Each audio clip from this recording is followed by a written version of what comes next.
Thanks, Hannah, so much for having me and to Innovate US for the initiative. It's really a pleasure to be with all of you. I'm speaking from Copenhagen, where you can see it's still light out at 8 p.m. and it will remain light. I think you'll notice until we end the call. So this is the beautiful time of year when spring is here and we have the bright nights. I think from now on it pretty much never gets dark. Not until some night in late August.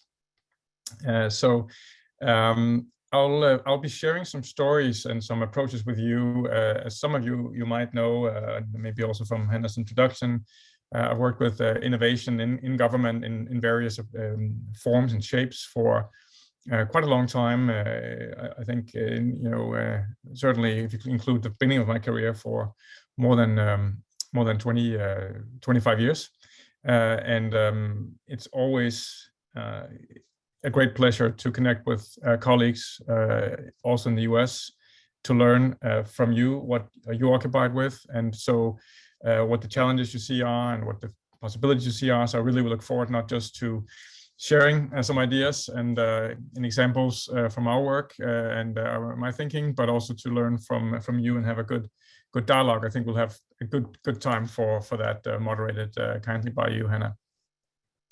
So I'll share some slides, and I want to make sure, of course, that you can see them all right. So I'm just going to try to get that going, and then we'll take a look if it's all clear enough. Let's take a look here, and then that, and then we should go.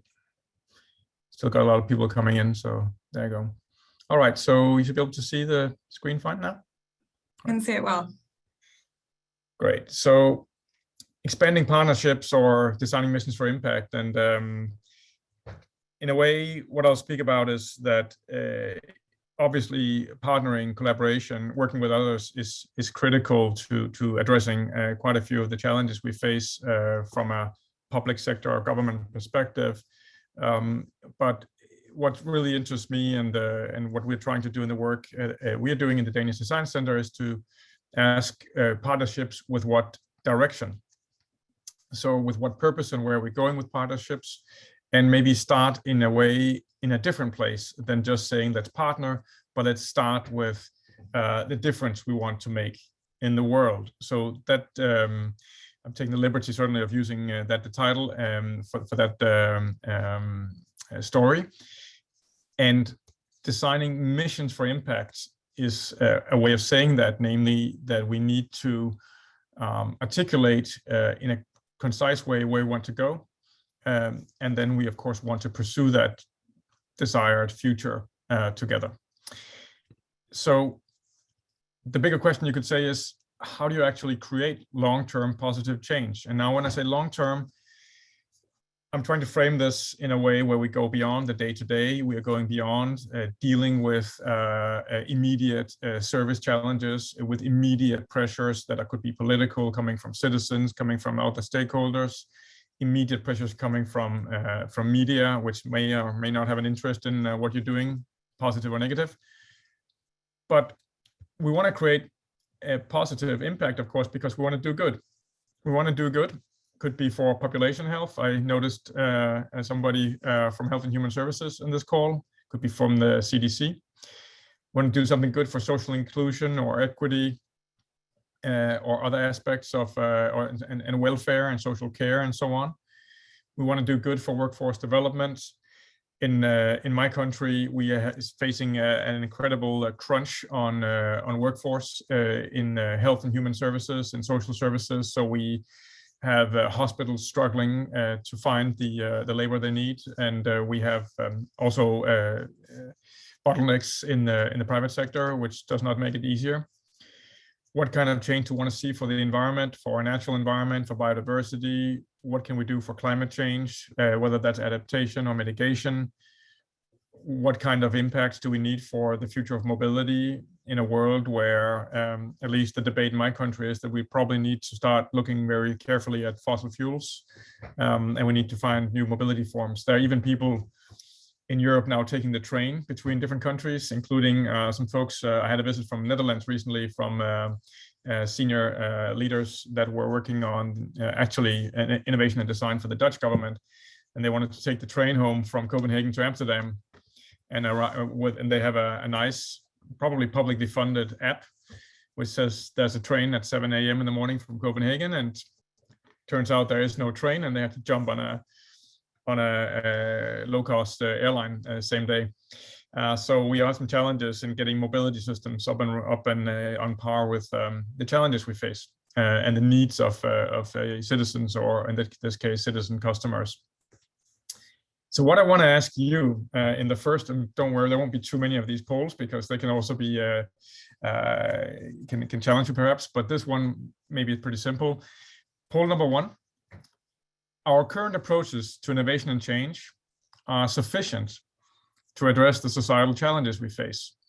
And so I'm asking you about the statement, and from your perspective in your organization, given what you're looking at in terms of long-term challenges, more systemic challenges, could you please help me with yes, entirely, we have everything we need, partly, or not at all?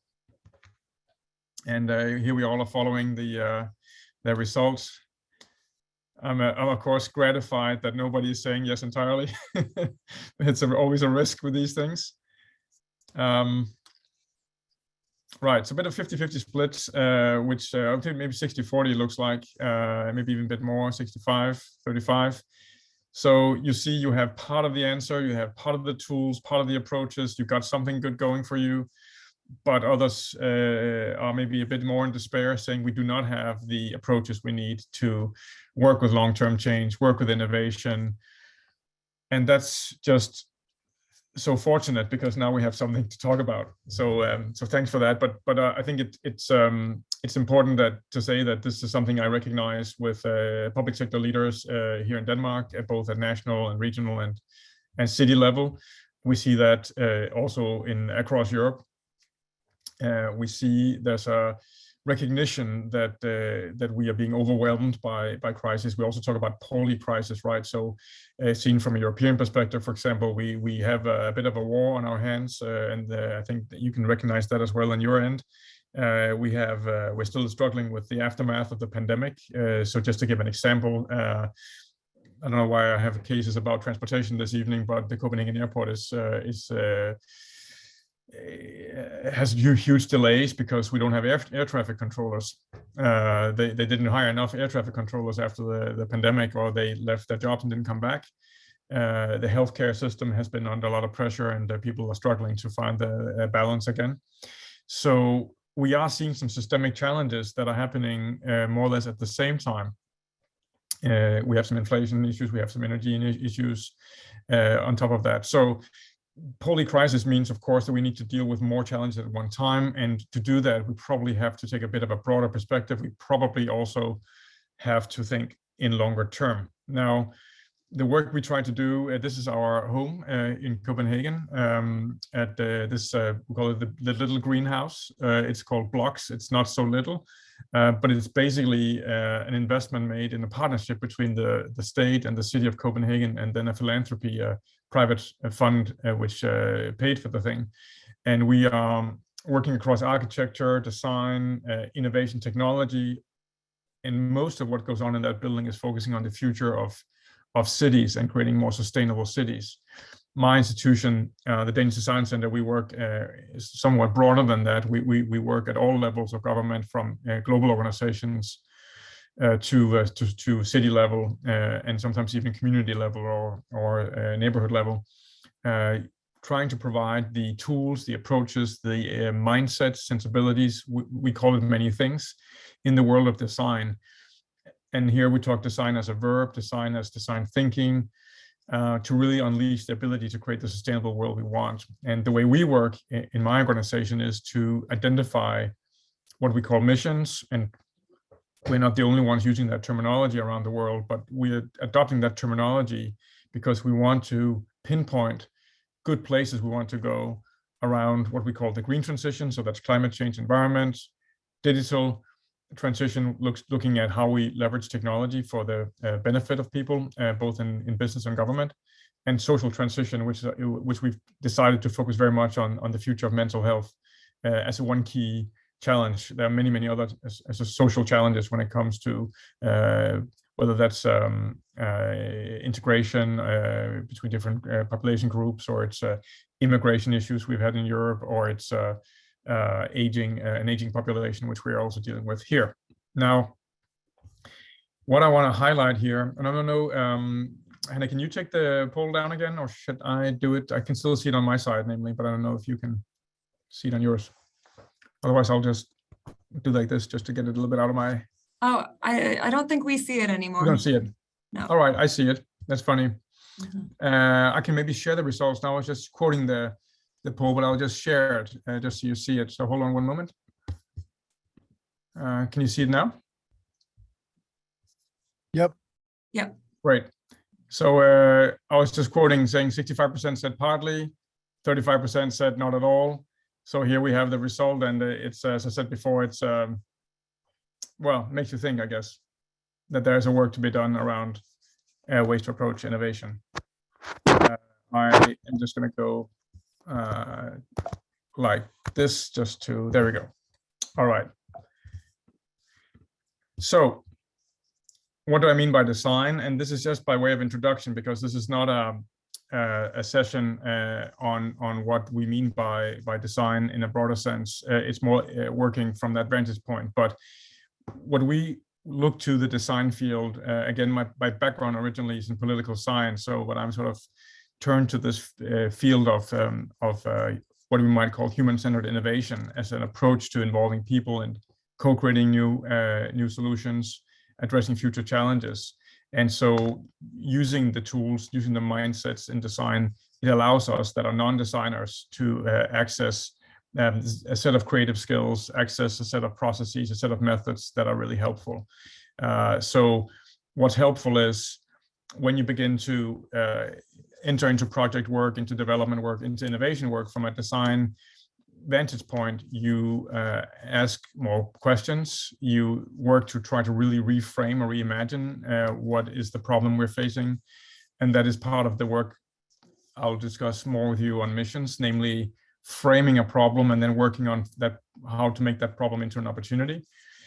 Human meaning starting with citizens and communities, understanding what drives people's behavior. So we can, of course, try to understand that through statistics and surveys and quantitative surveys. Within the design field, we often want to go up close and see what people do, understand what most motivates and drives them in an everyday context. So there's a lot of human-centeredness and citizen-centeredness in design that really allows us to come up close to people's own world and empathize with them. Experimental, trying things out, using prototyping, so building tentative solutions, building proposals that we can then test with people to then learn.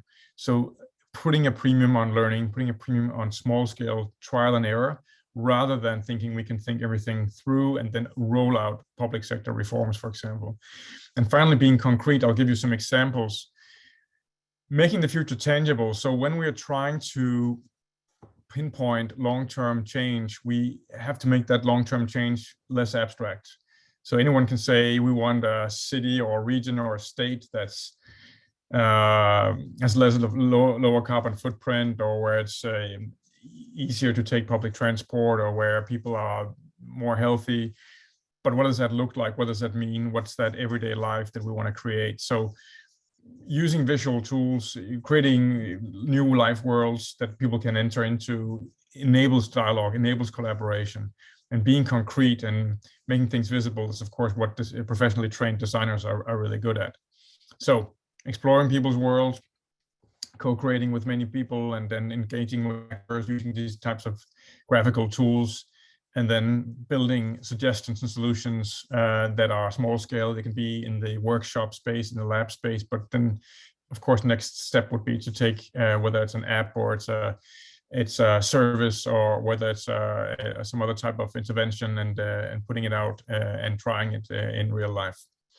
So that's what I've spent a lot of my professional work looking at. That's what we did when I was directing MindLab, which was this internal innovation team within the Danish government, working across multiple ministries. And maybe especially the book to the top right called Leading Public Sector Innovation is a kind of a nice entry point to that whole connection between design and innovation. But as the problems we see are getting more complex, more systemic, more challenging, I've been beginning to ask the same as this journalist, namely, what are the boundaries of design? How are we actually working with the problems we're facing? Citizen engagement in designing great apps or great user experiences for people isn't simply not going to cut it anymore. We need to take a longer perspective and need to expand the way we think about the types of solutions we can create from the government perspective, but probably also with other sectors at the same time, so in partnerships. So when a French journalist back in the 1970s asked the American designer Charles Eames, famous as part of the couple of Charles and Ray Eames, so you might know the furniture, might also know the beautiful film called Powers of 10 they created for IBM. So very ambitious and very wide-ranging design office, and the journalist here was getting confused because Charles Eames was in this interview saying design is pretty much about how we shape our world. It's like everything we do that's artificial. So buildings, services, products, of course. And Charles answers with this quite provoking answer. He says, well, if you ask me what are the boundaries of design, I'll ask you, what are the boundaries of problems? And as problems are they multiply and getting more complex, we need to expand this field. Now, again, I'm not going to go into all the intricacies of the design field, but I will say that this book that Hannah kindly mentioned, I also have a copy here, Expand, is basically a book that's suggesting we need to innovate how we innovate. It's a book that attempts to address some of the frustration I could hear from the poll just now, that none of you fundamentally think that you have all the tools, all the approaches at your disposal that you're going to need to address the challenges you face. So how do we then start rethinking and perhaps essentially innovating how we innovate? Now, you'll of course have to read the book to see all of that, but as a segue into the discussion on mission innovation and partnerships, just saying that we're suggesting 6 ways to think more ambitiously and more differently around how we innovate, and both in government and in business. And just take you around this wheel very briefly, because I'll dive into a few of these items as a segue to working on long-term missions. Proximity means we need to feel up close to the problems, so closeness to challenges and problems, closeness to the people we serve, so citizens, but increasingly also have to remember to feel close to the environment and to all living things, not just humans. So in a way, this is also what the point around life here is. We need to expand our thinking from human-centered design or human-centered innovation, which has become sort of the way we think about innovation, not least in government, but thinking about life-centered innovation. And we cannot just only provide services that are good for people. We have to think about take a broader, more holistic view of sustainability and of nature, climate, and biodiversity as well. Dimensions is about how we work together with computers and AI, and that's of course something we need to really rethink these days. I don't know about the US, but right now in Denmark, generative AI and ChatGPT is it's in the media every single day, and the government, of course, are looking into how can we leverage that kind of technology and what's the new interplay between people and artificial intelligence.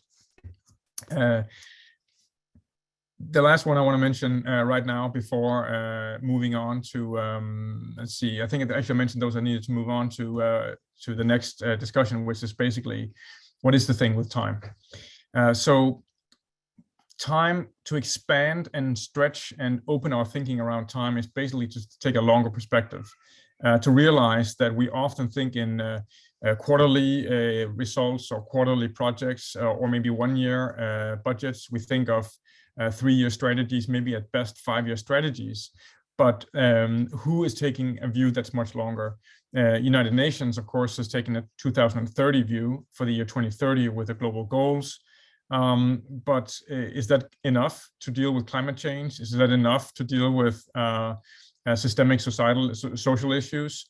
How do we take a much more ambitious perspective on the time horizon for which we plan, for which we innovate, and who takes the responsibility? We're working right now with the second largest city in Denmark and partnering with them around some of their work on complex problems. And their top management, so the senior officials that are leading this city, they tell me that, you know, their everyday work life is kind of busy with just dealing with citizen services and with ongoing requirements and demands. And they don't see how they have the bandwidth to think about the city by 2045 or 2040 or 2050. But when you're managing a city of about 500,000 people, the question, of course, is who else should be thinking about the future of the city? Who else should be thinking about long-term plans? And I'm not just thinking about the city architect. I'm thinking about everyone involved, with schools, with social services, with health, and so on. Who else should be doing it? And the political leadership, even though they're actually backing this project up, they won't be there in 3 years' time, because they'll be after the next election. And those few who will be there will be in a new setup with the other politicians to negotiate. So who's the adult in the room, in a sense? Another one is value, and I'll get back to that too. But value meaning, what are we innovating for? And we, of course, see budgetary pressures everywhere. Also, in my country, local governments in Denmark right now have to save about $500 million US this year on their budgets, and they are very much struggling to find out how. In my own local school, we're discussing the school board how to cut teachers. So that's, of course, the financial side is there. But what about other types of value? Speaking of environment, speaking of social value, public values, we would say. What about democracy? What about participation? What about legitimacy? What about trust in government? As I mentioned, we've been working with some folks in the Netherlands, and one of the projects is looking at the Ministry of Health in the Netherlands, which realized that the way they handled the pandemic has eroded so much trust in government that they have to start rebuilding it. I'm pretty sure that would be the case, at least in some states in the United States as well, that you have a piece of work to do to sort of start rebuilding trust across the population. And so how do you do that, and how do you work with a value such as trust? So starting to open up and also be explicit and saying, what are we going for? What kind of impact are we actually wanting long term? And how might we even measure that impact? And certainly doing it across more dimensions than just the finances or just maybe a single metric or indicator. The last one I wanted to mention, again, as a segue, and this is an expansion, so thinking about it is, of course, sectors. And so that speaks very much, of course, to partnerships. That what I've seen in the last 15 years of more recent work in innovation in government is that we have seen a rise in the recognition that the public sector can innovate. The public sector can also stimulate innovation in the private sector. That's been, I think, a rediscovery in a way.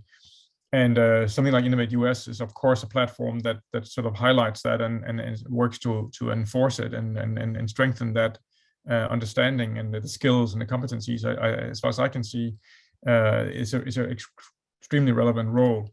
Now, at the same time, we have a business sector, an industry that slowly, and then maybe I'm speaking a bit much from the European perspective here, but is beginning to see that to be a sustainable business, you cannot go long-term for profits alone.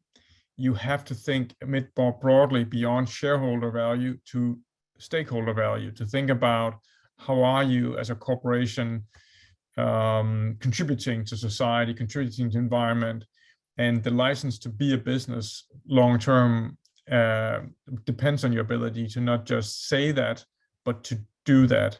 That moves businesses way beyond corporate social responsibility and way beyond the Milton Friedman paradigm that the business of business is business. But we're seeing leading organizations around the world, slowly but still, beginning to say, we understand that we have to create societal impact. We also have to create value. Some would call it ESG, environment, social governance. Others would go further than that and talk about creating value as impact. And between these sectors, we, of course, have academia, we have the civil society, we have philanthropies and foundations that are also increasingly playing big roles. One of the largest philanthropic foundations and most wealthy in my country is run by a company called Novo Nordisk. They are making a lot of money on selling insulin to Americans, and now also weight loss medicine. And in fact, they just increased their profits by 25% this year, thanks to the US market in weight loss. Their foundation that actually owns them is funding 8,000 academics in Denmark alone in research in healthcare. So you can imagine, I mean, that's more than half of everyone funded in Denmark in some of those healthcare areas that they are interested in, including diabetes. So you can imagine that as a player in the health and life science industry, that's a major player, not just because of being a life science business, but because of their philanthropy. So the sectors are not moving away from each other. They are imploding on top of each other. They are colliding and imploding in different ways. And again, I'm broadly generalizing, but I see that as an opportunity to start forging new types of partnerships between philanthropic organizations with money. Another example could, of course, be Bloomberg Philanthropies, that you're probably aware is funding quite a lot of innovation work in cities, mostly in the US, but also organizations with access to resources in the market, which are companies, with access to citizens, and with potentially a need to innovate in ways that are contributing more to society, and then, of course, government as well. And of course, community-based organizations that are in many ways dependent on all of these different actors too. So those are 4 different sectors I'm talking about here that all need to kind of come together in different ways. Now, if you accept just a bit of the premise of what I'm saying, the next question, of course, becomes, how do we do it? How do we take a longer term time perspective? How do we rethink and understand or think about the value we want to create? And how do we work across sectors? So that's where the notion of missions, or mission-oriented innovation, which is rightly called, as an approach to innovation and societal impact, is relevant. And it's an approach that turns a lot of things upside down in terms of what you're used to. I sometimes use the metaphor of an American Netflix series called Stranger Things. I'm not sure how many of you have heard about it or seen it. If you have a teenager in the house, you probably have. My teenager, for example, Julia, age 15, she is now nuts about the 1980s. She thinks the 1980s must have been the coolest time to have been alive. And she's very, very envious that I was alive in the 80s and I was a teenager in the 80s. But more importantly, with Stranger Things, for those of you who don't know the series, you have 2 worlds. You have the regular world, and then you have the upside down. And the upside down is pretty scary. It's where the monsters are and where things are really mysterious. If you're accustomed to working with innovation, if you're accustomed to sort of traditional ways of working with getting ideas and supporting people in selecting ideas and then implementing them, then mission-oriented innovation will in some ways be like entering the upside down. It will be and feel strange and different. It challenges some of our assumptions about innovation, especially from a government perspective. And in many ways, it's an innovation approach. It's not only for government, but it's in many ways thought of and designed to be government-led.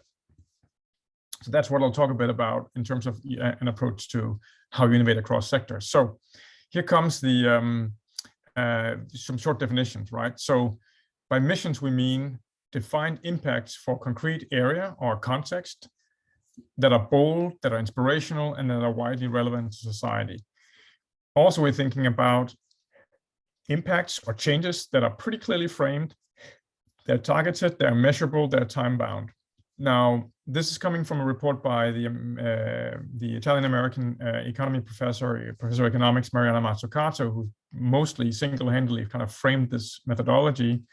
There are other definitions, and there's a sort of a wider range of understandings of the field I'll get back to. But if you did want to read something really good and clear about mission-oriented innovation succinctly, then here's this great book out called Mission Economy, which is basically looking at the moon landing, the NASA's Apollo program, and how that mission, what that required, and the inspiration for mission-oriented innovation in many ways comes from that experience of the moon landing, even though there are of course other inspirations too. So just another, you'll get all the slides from today, obviously. Also you have the recording, but also there's another reference there. So here's the upside down, or in a way I'm kind of showing it not as upside down, but in 2 different figures here. It's a great piece of illustration by some good folks from the UK, Charlie Leadbeater and Jenny Winhall. But basically, if you look to the left, normally when we talk about innovation, whether it's government or whether it's the private sector, you want to brainstorm. And you have an existing frame, you have an existing problem space, existing challenge. You brainstorm and you keep the market or keep the field also for government. And you have many solutions in play, many ideas. And then the whole task is to eliminate ideas until you find the one or two big bets you want to go for. And then you aim for that. So you build solutions. And this solutionism, in my mind, is in a way part of the challenge. I know I use the language myself a bit, but thinking that we can solve climate change or solve environmental degradation or solve homelessness, like eradicate it, or solve loneliness or solve mental health issues is probably not the right way to frame it, but we can certainly work on it, and we can certainly do something to change the system, to create more of a positive impact, and to bend the curves or bend the developments and so on. But having one or two big bets, silver bullets, is probably not the best way to think about innovation. And I must say I'm myself probably guilty in some of the things I've written, that's sort of the traditional way of looking at it. Now, a more progressive way of looking at innovation is sort of this more mission-oriented approach, which is also all about long-term transition. Okay, so left figure, more about individual products or services, that's fine. Right side, when we're looking at something that's long-term and systemic and we need to create new kinds of value, then we have to start with framing the problem differently. We have to find people, and here we also mean organizations, that are committed to the mission, that are committed to taking part in something that's bigger than them. We need to create a narrative around the big change. We need to speak to what we want to achieve. Now, of course, Mariana, that I mentioned before, she invoked the big Apollo program story and President Kennedy's narrative as an example, but there are many, many other examples, and I'll share some with you today around creating a story about the big change we want. And then you kind of open up an innovation space, right? Instead of closing it down, you open it up. You open it up over time, over longer time, many years. It could be in a kind of phased process, but still you want to open it up, and you want to open it up for more projects, more interventions, a portfolio of interventions, as we would say, where you try many different things with many different partners, because to address systemic, complex, long-term challenges, one solution won't fit it. And also, you won't even know in advance what will work. So a premise is that you have to experiment. You have to build a portfolio of many different experiments that you can learn from, and then find out what works and that you can work to scale up.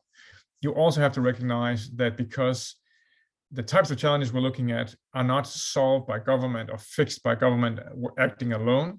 So you have to create a space where other actors can legitimately play their role, do their thing, whether it's business, whether it's civic institutions, whether it's philanthropies, whether it's research, academia. There has to be space for that while still having a direction. And the long-term direction you want is to arrive at a place where you've changed systems conditions, where you fundamentally address some of the root causes of the problems, and where you have really created a different world. Now, that does not happen in 2 years, but it might happen in 10 or might happen in 30, depending on your time horizon, depending on the problem you're in. And finding the right time horizon is essentially your task if you endeavor into this kind of work. So, to say what's the new praxis here, and remember, I'm not throwing the baby out with the bathwater here. There are many areas where traditional innovation still is fine and works fine for discrete projects, discrete solutions, or discrete services. But there you would typically begin development in the present. You'd have a project focus. You organize your development work in some type of projects. You often compete for funding, whether internally or for external funding. You either run it from the top down, so your senior leadership says, or political leadership says, this is important, let's do this, or you allow for 1,000 flowers to blossom from some kind of bottom-up exercise. And governance or administration certainly is an expense. It's certainly for those that are administering innovation work would say the cheapest possible governance, because we want the money to be used to develop the project and the products, not to organize collaboration or to support all kinds of dialogue or learning. We just kind of want to get the job done, right? With mission-oriented innovation, it's quite different, right? It's the upside down here. We begin development in the future. We start with where we want to go. We start with what kind of transformation or change do we want to see. And we work our way backwards from there to say, okay, if that's where we want to see, what kind of mobilization do we need to make now? Who do we need to have joining us? And how can we begin to mobilize actors in that direction? So we take a portfolio focus. We go from project to portfolio, and portfolio basically means many projects, many interventions, multiple activities that we unfold over time. Collaborative funding means that we largely see that now we are working together to achieve funding. So we collaborate across sectors to find the money we need or in-kind contributions we need. And actually, there are some signs that by building good missions, we can attract more funding. Because if we seed the missions with some public sector funding, and they're attractive also for businesses to contribute to innovate in, then they will come with their own resources. So, and here comes another tricky part, top down and bottom up at the same time, which means that you will have a policy frame, you want to do something with policy, but you're at the same time mobilizing and leveraging people that are on the ground and are doing work, whether that is social work, health work, economic development work, whatever it might be. So governance, the governance of collaboration becomes an investment. It becomes something that's worth paying for, because you're paying for many actors in a system beginning to move together, and that costs something. It costs something to support that and to help that and to build their capacity. So to co-create, and again we say co-create because you do this together, you do this in partnership with others. A preferred future entails that you have to see problems more systemically. You have to see how they're interrelated. You have to explore multiple futures, perhaps even to say the future is uncertain. So we need to work with scenarios rather than just with a singular future to start. Then you have to build a direction that you agree on. So we have to agree on where we want to go. And this is, of course, also a political discussion. So not necessarily something you can just decide administratively, but you have to maybe bring decisions to a political level or to the top level. And then you want to govern the portfolio. And what does that mean? Well, that means actively managing that the interventions you're making, the projects you're launching, are contributing to the direction you want. And I'll get back to that as well in terms of how to do that. So I'll share with you a model here. I won't go in all the details, but basically this is it's kind of very simple way of illustrating this. You have a difficult problem. You build future scenarios for what might happen to that problem in the longer term. So 10 years, 15, 20 years. You decide on your preferred future, which is the mission. That's where you want to go. So yes, it might happen that we live in a context where homelessness explodes and there's nothing we can do, and technology erodes our city centers, and I don't know what happens. But that's not the future we want. It might happen, but we will work for a different future where cities are thriving, where people find homes, where we can invest in their return to work or labor market. That's the blue dot. That's where we want to go. So having explored what could happen in a long-term perspective can be sensible, because then you are more clear on what do you want to see happening. So that's where futures work foresight scenarios can be helpful. Something I won't go into detail on today, but just to say that that's often how we do it. So you open up the future first and then you decide. And then this portfolio of interventions, the circles are to illustrate that we want to learn over time. So if you run a series of projects and activities over 5 years or 8 years or 10 years, you want to keep learning so you can adjust over time. So that's kind of the model and how we see this sort of building missions and governing missions. It turns out that this is a new way of working. So if you haven't heard too much about the approach yet, even though Mariana's been around for a while, then we don't have good practice yet. We don't have clear methodology. So that's, of course, the good news is that you can't do many things wrong, because nobody will say that's a certain way to do it.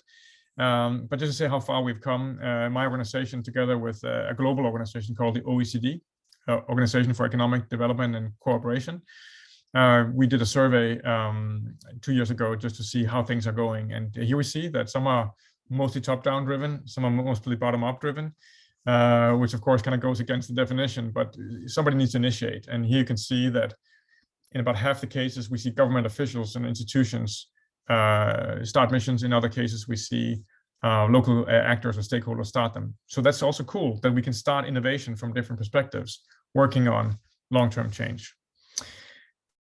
I mentioned a couple of policy areas that might be relevant to look at. And here you see from 170 respondents globally around the world saying this is where we look at addressing missions. And it's health, it's social, it's environmental, but also technological.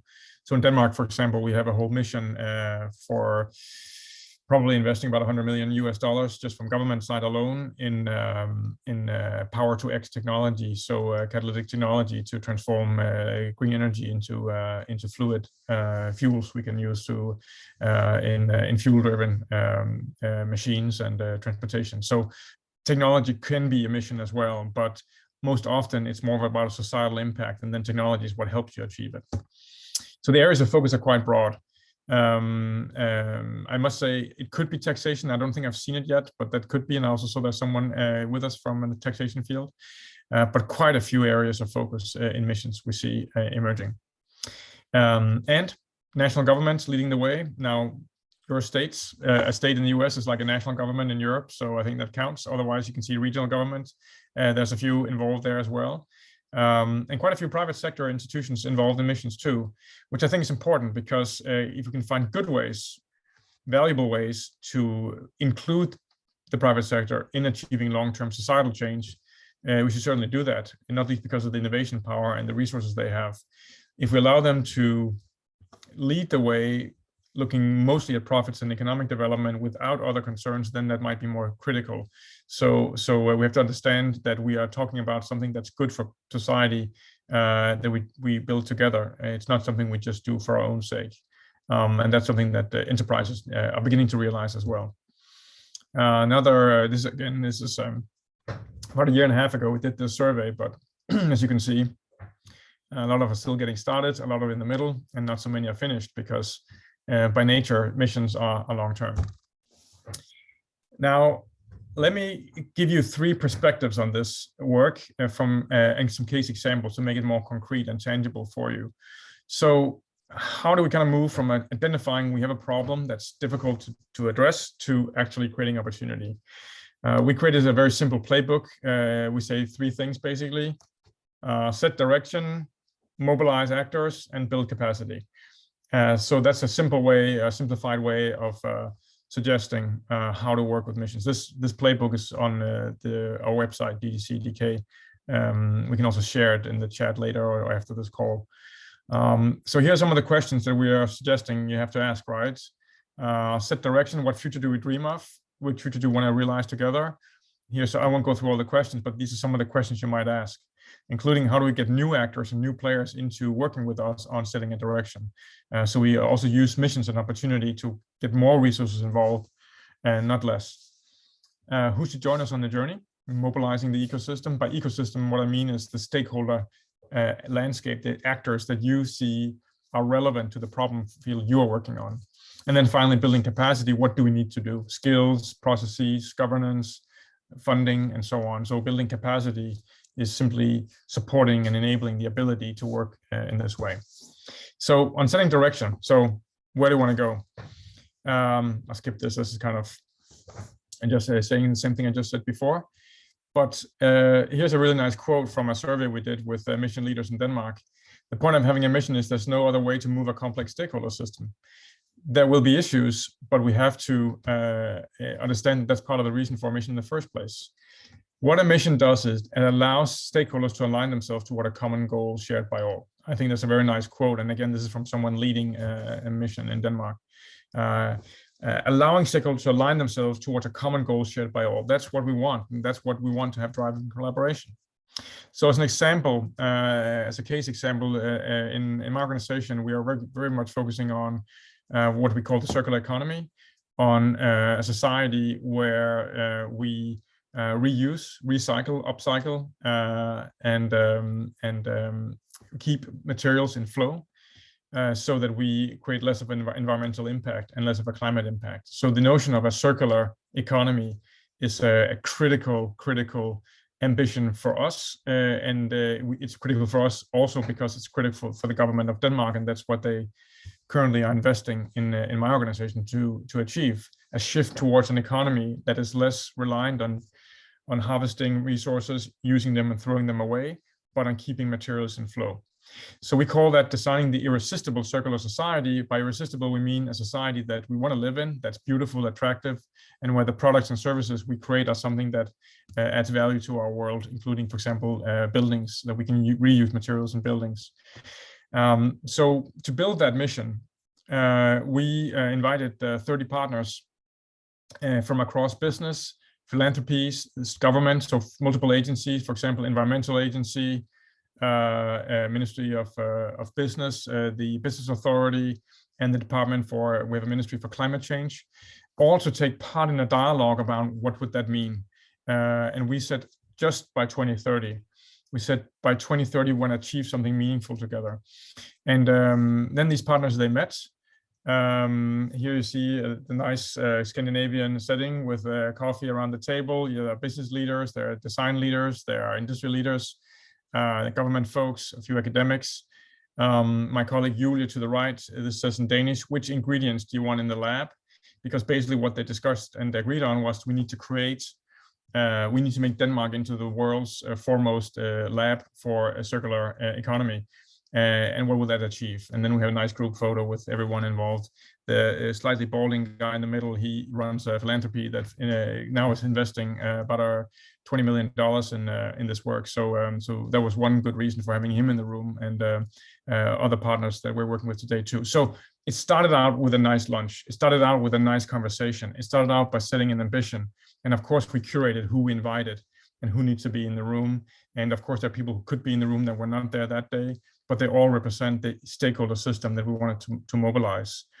And then we take that vision and that idea and begin to scale that with more actors. These are images from a large conference where we said, what would the lab look like? What could be the ingredients? So this is where you can see it becomes very tangible. It's very playful with sort of the design artifacts, but beginning to communicate to the wider set of actors in the whole green climate environmental system and industry.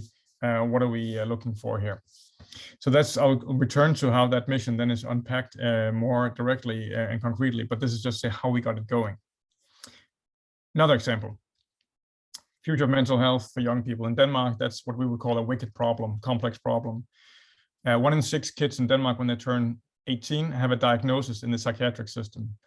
About 40% of kids between 15 and 25 say that they are struggling with mental health or are lonely in some way. It's a systemic societal challenge. The figures have nearly doubled in 10 years. We are seeing a problem.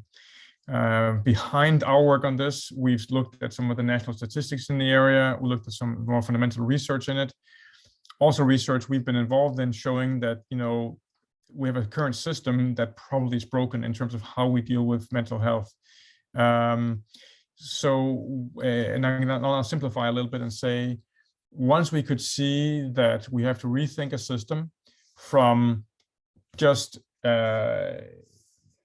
treating people who are in poor mental health rather than preventing it to happen, a system where we see mental health as an individual problem rather than a collective problem, for example, for families or communities, where we take people away from their everyday context to treat them and think we can treat them somewhere else and put them back in their context and think that that's the solution.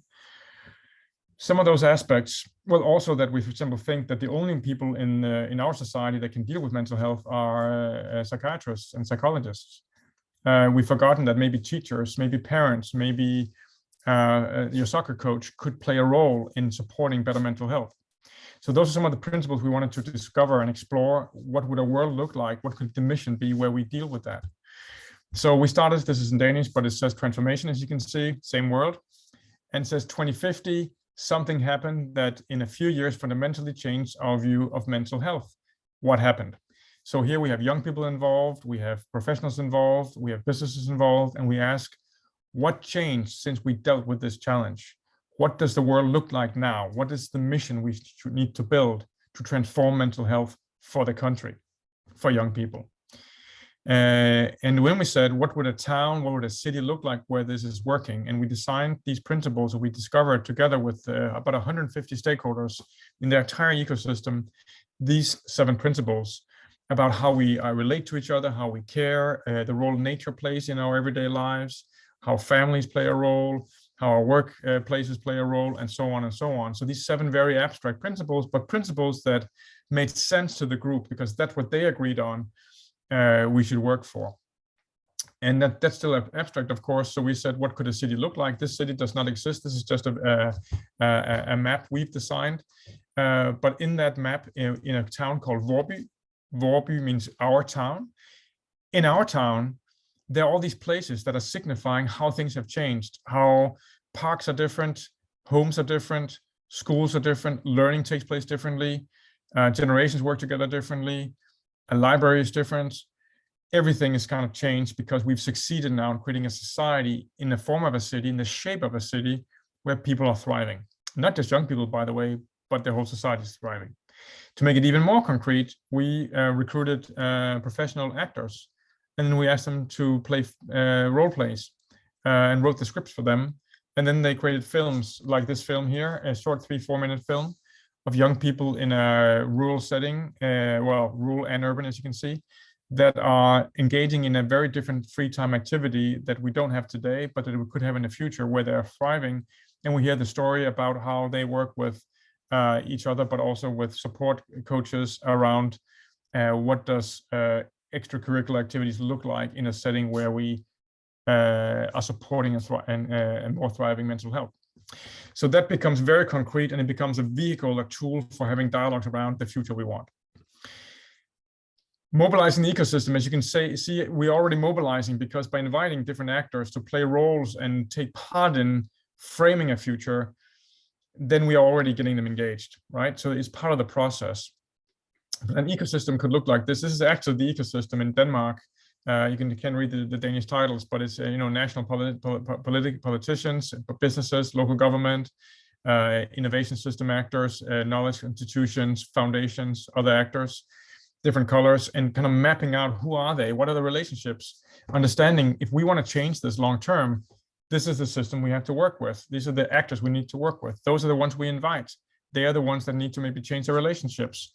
So using that kind of graphics is helping us see the system as is today, and help us see who do we need to work with, maybe who are most important as well to work with to start changing things. I want to mention that on mobilization, just an example here, European Union is mobilizing 100 cities across all of Europe on climate neutral smart cities. In Denmark, we have 3 of them, the city of Aarhus, in the city of Copenhagen, where I'm right now, in Sønderborg.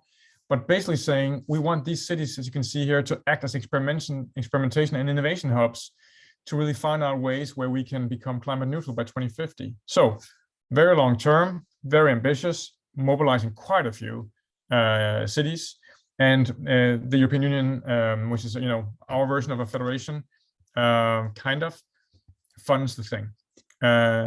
And so for us, that whole program is combined with what we're doing with designing circular society, because that kind of contributes to that European Union mission. And we created a program here. It's a $5 million program, 2 years, on how do we then create these local experiments? How do we help work with cities on experimentation, on new ways of building, new ways of social inclusion, and we call it DESIRE as the acronym for Designing an Irresistible Circular Society. The work we've done here is with 21 actors all over Europe, and with other 3 cities as the experimental partners. So in a way, we're taking that big vision from the federal level or European Union level down to a more tangible level, where we try to create a movement among actors around this particular program that we've framed pretty much like a mission. Finally, building capacity, and I'm aware of that. That's not that much time before I end these 3 points, and then we move to a conclusion on my presentation. But building capacity, well, we need to build expertise in mission work, and we need some design tools to help us understand what's the right mission and common direction. We of course need instruments to identify which projects then to build, which are the right ones, which are not appropriate. Balancing short-term, long-term, high risk, low risk. How do we understand data collection, learning, and adaptation as we move on with a mission? So here's another quote from Denmark, where we're seeing this is an emerging practice. We need to learn from each other. We can strengthen each other. And so we are seeing a lot of public managers right now being employed and hired to run missions, and they need to learn from each other. So we're trying to build on, in many ways, like Innovate US, just building a Danish network for innovation, mission managers and their teams to learn from each other. I mentioned what governance is needed. So we have to create meeting places. You can see we were meeting with people, we were curating people. We have to create new interactions, find ways where learning can take place. how to engage with policy actors on sort of coordination on the bigger issues, how to build governance models that cuts across, so collaborative models that cuts across different actors. And then this is a key point, maybe to build what we would call third places. So partners, new types of partnerships where we run the partnership not from within our institution, but from a third place, not from the others either. So as an example, in one of the Danish islands called Bornholm, there's a mission, they don't call it that, but basically is, it's called Young Children's Bornholm, which means how to create thriving environments for very young children, age 0 to 5, on an island that's quite poor, and where their parents are quite poor, and where there's a risk of, well, all kinds of challenges for these babies and children. And so they created this, the Children's Bornholm, as a mission with multiple partners from civic society, local government, funded by a third party, and then build a little secretariat where someone is actually running that mission, getting up every day, every morning, and just saying, how do I work with all these partners to ensure that children and babies in this region are thriving and get the best possible start in life? That's the third place they created for that. So creating that kind of place is not a cost. It's about value creation, and it's not a task to make that kind of administration or that kind of role as cheap as possible. Let me give a final example before closing. So I mentioned before that we set out on this kind of very abstract, long-term, creating a circular lab for Denmark, and we want to, transform our economy to be climate neutral and so on. Well, this sustainable manufacturing case is a project that's intended to transform production companies, manufacturing companies in Denmark, to be based on a circular business model, to regenerate and reuse materials. It's long term, by 2030. It is intended to reach 3,500 companies. It has some very targetable, very measurable targets on carbon reduction, because that's a big part of it, but of course also generate economic development at the same time. So more competitiveness, 6 partners, 15 million euros / about $20 million, depending on the going rate. And the program model you see there is really a mission from climate change that we need to address at top, and the bottom, all in Danish, but in the bottom, local labs, portfolio of interventions, a portfolio of activities, one-to-one experiments, working with companies to see how can they transform their products to be more sustainable, how can they think about their value chains and partners, how can they think about their business model, how can they think about influencing customer behavior to increase demand for the kinds of sustainable and climate-friendly products. Importantly, to do that, we've created a governance model where we are saying, how do 6 partners across industries, with a funding partner as well, we represent in part the government as well, how do we create a governance setup that is legitimate around decision-making on what projects to undertake, that's data-driven and ensures learning, that ensures that we coordinate among the operators that are running these labs, that we have systematic experimentation on site, and then we have a mission manager that manages this. So we recently hired a woman to now lead the secretariat to execute this mission. And her job is to just get up every morning and think about reaching 3,500 companies to help them become sustainable in their manufacturing models. So that role to become a mission manager is kind of an emerging innovation leadership role we see, that mission managers are the ones taking on the task of achieving long-term vision of change with a wide range of stakeholders, and that's their job, and that's their only job on behalf of the problem, on behalf of the mission, and behalf of the stakeholders. That article that you see on the right is also available in English on our website. It's called, it says Mission Management, I think, and I'll share that happily as well. So in conclusion, the role of mission management is to sustain the mission, to build and nurture this collaborative governance over time, not just when you build great things together, but as you run a portfolio, and then manage it. There you see the link as well here to the article, Mission Managers. So that's kind of an emerging innovation role to sort of take this upside down world of missions and make it concrete. Because if we want to address systemic problems, we must of course also create systemic ways of solving them, or addressing them, I should say, not solving. But it helps us with a framework. And I can see that this notion, you saw the surveys we did, 170 actors around the world embracing this kind of model, many more around. and the field seems to be growing. What I want to ask you before we go to the Q&A, before we round off, is the second poll that I hope Hannah will help with, saying, after what I've heard, should be heard, missions offer a relevant approach to long-term innovation for my organization. Now, don't be kind to me because we want to have a discussion, and this is maybe to some of you quite new, but help me with, if you think entirely, partly, I need to learn more, I don't see the relevance. If you don't see the relevance, you may have left the call already. So that's of course fair enough. And I'm happy after the call again today to help you learn more. There are references, there are organizations working on this in London, in the OECD, in Paris, in my own organization. So interesting to see. So I'll this time learn that I need to be sure to share the poll. It's I can share it. I will share it now. Hold on. Yes, perfect. I have to, because I can't get my cursor. Here, I can do that if you'd like, Christian. I just see a few more. I see a few more people who are answering, so let me give it 2 more seconds. That's great, thanks. Okay, we've got almost 70% of folks have answered. So let me share the results here. Can you all see that? You should think I can see it. Can you all see it? People nodding? Yep. Yeah. Okay, great. So one more time, I've sort of framed the question in a way to give the answer that I was hoping for, which is that at least you partly see this might be interesting. A lot of you want to learn more, 44%. Some of them you see that this could actually contribute, and about a third that this could actually really work. And maybe you're already working in this way. So I really look forward to hearing that too. Thanks for the poll. Can you take it away again, Hannah? Is that possible? Yes, I've taken it away. I think most people should not see it on their screen anymore. All right, maybe I'm the only one then. So just to say, as a way to stimulate our conversation in a moment, and to just maybe use this as fuel for your our dialogue. I think there are quite a few, so I'll just have to get away myself here. There are quite a few emerging dilemmas in this piece of work.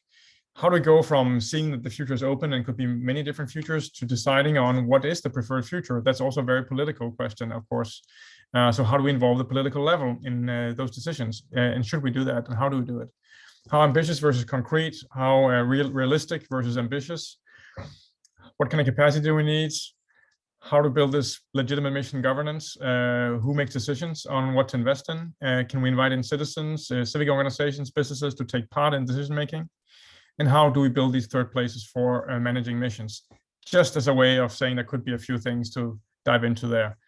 I'm happy to go back to the questions too if you want, but let's go to the Q&A, and I'm just going to stop sharing. I'll keep this going, I guess, and just stop my screen there.